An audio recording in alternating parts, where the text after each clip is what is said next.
Sexta-feira, 10 de janeiro de 2024. Sejam todos muito bem-vindos a mais um dia na graça do nosso Senhor Jesus Cristo. Lembrando que estamos no tempo do Natal, depois da Epifania. O super abraço vai para o nosso ouvinte de Campina Grande, na Paraíba, o Leomi Davi. Parabéns, que sua vida se encha de alegria. Este podcast é um oferecimento. Viaje com o Padre Heriberto para os santuários do leste europeu, Polônia, Hungria e República Tcheca. Maiores informações, ligue 43 3334 4010. Tá procurando consulta com médicos especialistas e sem mensalidade? Conheça a Qualimed Saúde. Médicos especialistas com preços acessíveis. Conheça o nosso atendimento online, qualimedsaude.com.br. Os contatos dos nossos apoiadores estão na descrição deste podcast. Na enciclopédia bíblica de hoje, vamos falar de negócios. Como era o comércio nos tempos bíblicos?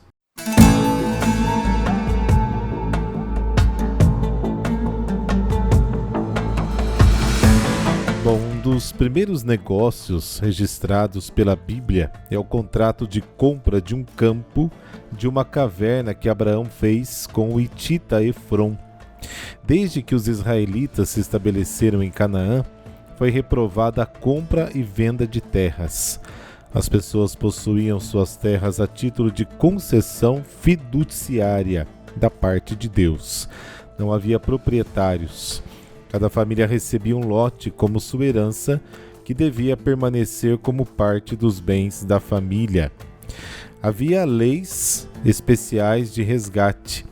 Essas leis previam que, se o indivíduo fosse obrigado a vender a sua terra por necessidade, ela deveria ser comprada por um membro da sua família. E, além disso, havia as leis referentes aos anos jubilares, determinando que a cada 50 anos a terra tinha que ser devolvida ao proprietário original. Não sabemos até que ponto e em que períodos históricos essas leis foram realmente aplicadas. Certamente não funcionaram sob os reis. Acabe, rei de Israel, tramou a morte de Nabote, um de seus súditos, para apoderar-se da sua terra. Os ricos compravam as terras daqueles que não conseguiam pagar as suas dívidas. A aquisição de terras estava ligada a costumes antigos. No livro de Ruth, por exemplo, o vendedor tinha a sandália e apresentava ao comprador. Talvez esse gesto simbolizasse a tomada de posse feita pela colocação do pé sobre a terra. Quando Jeremias comprou um campo, foi lavrado o contrato e uma cópia foi guardada num vaso de argila, equivalente, aí a uma espécie de arquivo de segurança. Você pode encontrar em Gênesis 23, Levítico 25, 1 Reis capítulo 21, Isaías 5 e por aí vai. E o comércio local? Os camponeses israelitas eram pobres, geralmente só produziam o necessário para a família. Eram bem poucas as coisas necessárias que não produziam sozinhos. Se tirarmos aqui uma exceção, a cerâmica, as ferramentas de metal e as armas. As viagens e transportes eram difíceis. Quase tudo era transportado no lombo de jumentos. As carroças da época eram pequenas. E assim, por muito tempo, provavelmente o comércio era muito simples.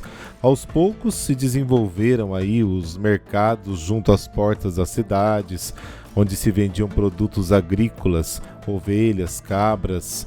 Os ceramistas e ferreiros vendiam ali também os seus artigos. Os negociantes estrangeiros, se passassem, também montavam as suas barracas por ali. E sobre o comércio internacional, 3 fatores desenvolveram Israel neste comércio internacional, especialmente na época dos reis. O primeiro foi o crescimento das indústrias, entre aspas, que necessitavam de matérias-primas, principalmente dos setores da metalurgia e do vestuário.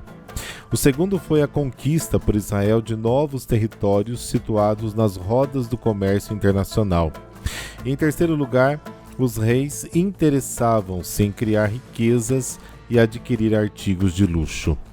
Os comerciantes eram popularmente chamados de cananeus, Isso provavelmente reflete ao fato histórico de que por muito tempo os israelitas ficaram confinados nas montanhas e não se envolveram em comércio com estrangeiros.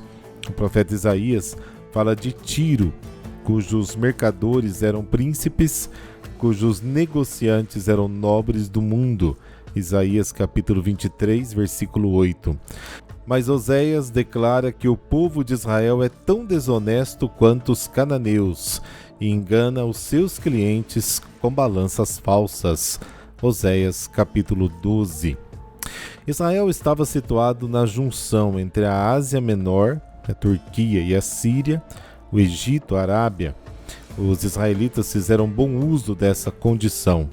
Porém, eram as tribos nômades do deserto que efetivamente transportavam as mercadorias em caravanas de camelos.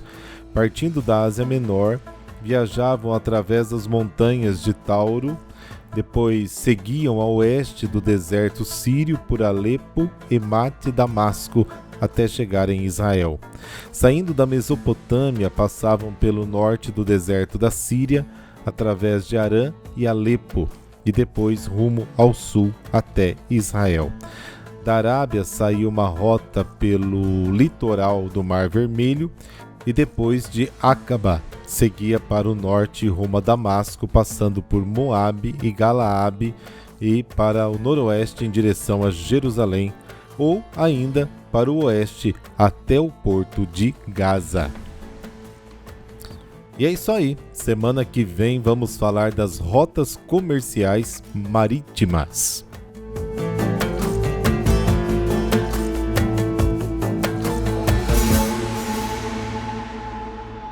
No evangelho de hoje, um leproso se aproxima de Jesus. Ele teve que viver longe dos outros, porque quem tocava num leproso permanecia impuro.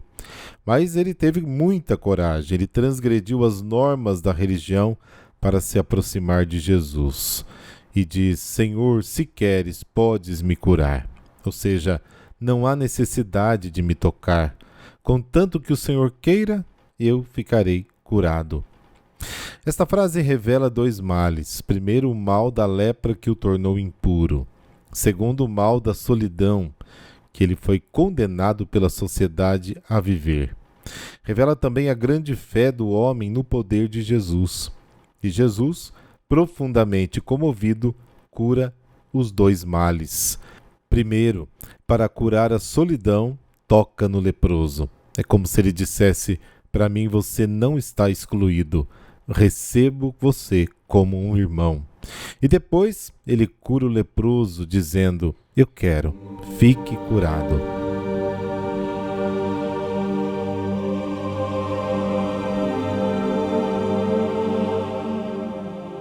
Pelo sinal da Santa Cruz, livrai-nos Deus nosso Senhor dos nossos inimigos. Ó Deus Todo-Poderoso, que o Natal do Salvador do mundo, manifestado pela luz da estrela, sempre refuja e cresça em nossas vidas. Amém.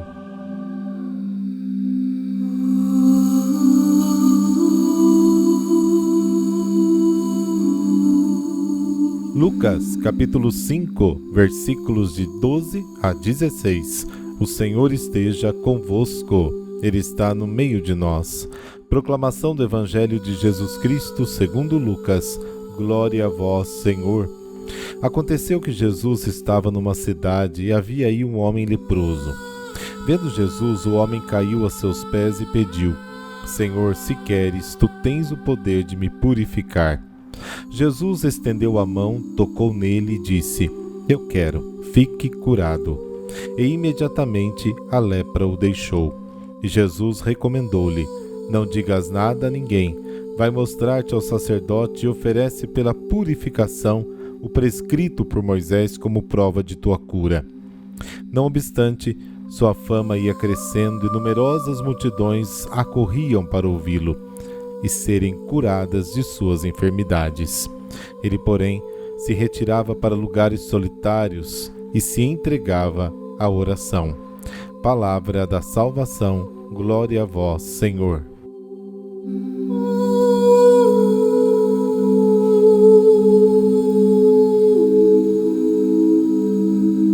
cura do leproso manifesta a salvação do homem plenamente reintegrado no povo e nos privilégios da aliança. A bênção de Deus se manifesta de forma tangível entre o seu povo através do poder curador de Jesus. O homem que se apresenta a Jesus está cheio de impureza e morte.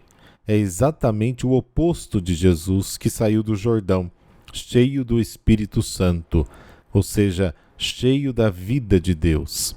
A lepra faz do homem um morto civil e religioso, que a lei exclui da sociedade e da adoração, como está em Levítico capítulo 13. A única lei que o leproso é obrigado a observar é a de excluir-se totalmente da sociedade humana. Mais precisamente aqui, Levítico capítulo 13, versículo 45. O fato de Jesus ter tocado o leproso é importante. Ele toca aquele que não podia ser tocado, derruba barreiras e leis e atinge o homem na sua fraqueza. Com esse gesto, Jesus se identifica com a humanidade cheia de lepra e de pecado. Em Jesus, Deus se revela como identidade entre vontade e poder. Eu quero, fique curado. O contato com Jesus cura o homem da lepra da morte e o purifica. Jesus nunca procurou publicidade. É ela que também deve distinguir o cristão dos outros. Ele envia o leproso curado aos sacerdotes, guardiões da lei, para que verifiquem se aconteceu o que a lei não pode fazer: limpar o homem da morte. Nos versículos imediatamente seguintes, os escribas e fariseus notarão o perdão de Deus na terra, que nenhuma lei pode conceder. Na verdade, a lei só pode condenar o pecado. Deus, ao contrário, toca o homem na sua miséria e o liberta. No versículo 15 é interessante a justaposição entre ouvir e ser curado. A palavra de Jesus é o próprio poder de Deus, que cura aqueles que se aproximam dele com a consciência e a fé do leproso. A referência à oração de Jesus no versículo 16 é importante. Ele não se deixa absorver na atividade de pregação e cura. Sua casa e o fim da sua jornada é simplesmente o Pai.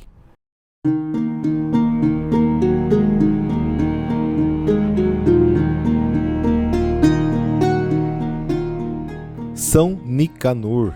Ele foi um dos 7 diáconos escolhidos pelos apóstolos no início da igreja para servir ao povo de Jerusalém. Os demais são Estevão, Filipe, Prócoro, Timão, Pármenas e Nicolau, narrado aí em Atos dos Apóstolos, capítulo 6.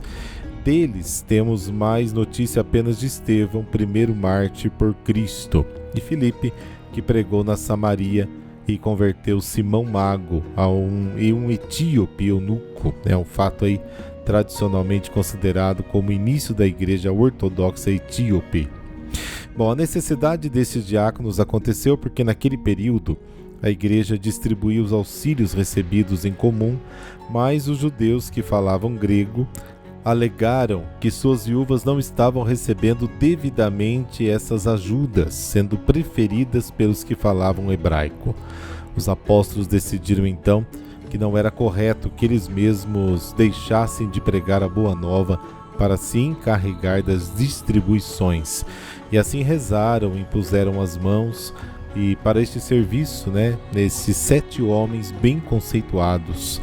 Acredita-se que São Nicanor tenha sido martirizado em 76, mas não há dados que confirmem essa notícia.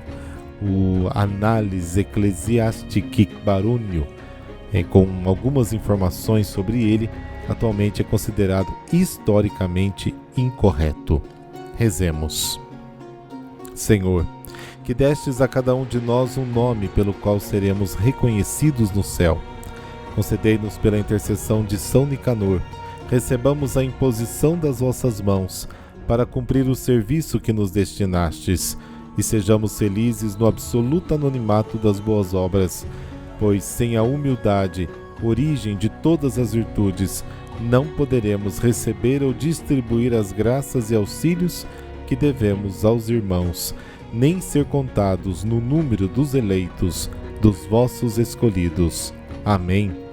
Abençoe-vos o Deus Todo-Poderoso, Pai e Filho e Espírito Santo. Amém. Fiquemos com a estrofe do Salmo 147 da liturgia de hoje. Glorifica o Senhor, Jerusalém. Ó Sião, canta louvores ao teu Deus, pois reforçou com segurança as tuas portas e os teus filhos em teu seio abençoou. Excelente final de semana para você e amanhã a gente se fala. Até lá!